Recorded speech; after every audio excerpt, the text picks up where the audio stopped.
వీటిని సామలు అంటారు, ఇంగ్లీష్లో లిటిల్ మిల్లెట్స్ అంటారు. ఇప్పుడు ఆరోగ్యం కోసం అందరూ మిల్లెట్స్ వైపు వెళ్తున్నారు కదా. సామలను రాత్రి ఈ ఒక గ్లాస్ తీసుకొని శుభ్రంగా 2-3 సార్లు కడిగి 1-2 వాటర్ పోసి నైటే నానబెట్టిన. ఇప్పుడు వీటితోని ఉప్మా చేసుకుందాం. 1 గ్లాసు సామలకు 2 గ్లాసుల వాటర్ పోసి నానబెట్టిన. సామలు తొందరగానే ఉడికిపోతాయి. ఇప్పుడు ఉప్మా కోసం కొంచెం ఆయిల్ వేసుకున్నా. ఇప్పుడు కొన్ని పల్లీలు వేసి ఫ్రై చేసుకుందాం. ఇప్పుడు పల్లీలు వేగిపోయినాయి, గిన్నెలోకి తీసుకుందాం. తీసి పక్కన పెట్టేసుకుందాం. ఇప్పుడు పోపు దినుసులు వేసేసుకుందాం. ఇప్పుడు కొంచెం సన్నగా ముక్కలుగా కట్ చేసి పెట్టుకున్న క్యారెట్ ముక్కలు వేసుకుందాం. కొంచెం క్యారెట్ ముక్కలు వేగగానే పచ్చిమిర్చి, ఉల్లిపాయ ముక్కలు వేసుకుందాం.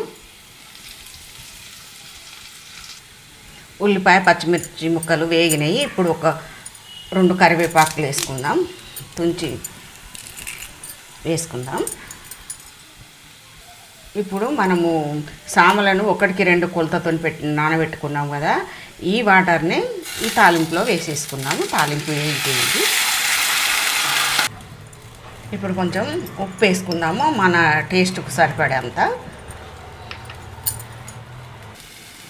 ఇప్పుడు వాటర్ మడుగుతుంది, ఈ సామలు వేసేసుకుందాం.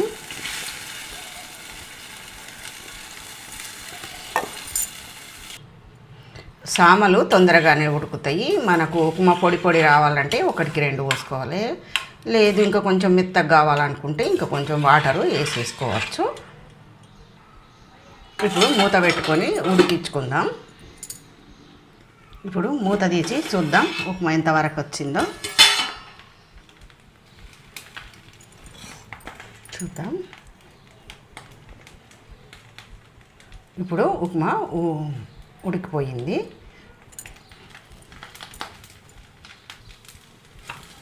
ఉప్మా పొడిలాడుతూ చాలా బాగా వచ్చింది.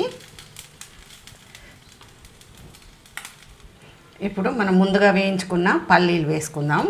ఇవి కరకరలాడుతూ పంట కింద పడి చాలా బాగుంటుంది. ఇప్పుడు కొంచెం పచ్చి కొబ్బరి తురుము కూడా వేసుకుందాము. కొబ్బరి ఆరోగ్యానికి చాలా మంచిది కదా. చివరగా కొత్తిమీర ఆకు వేసేసుకుందాం.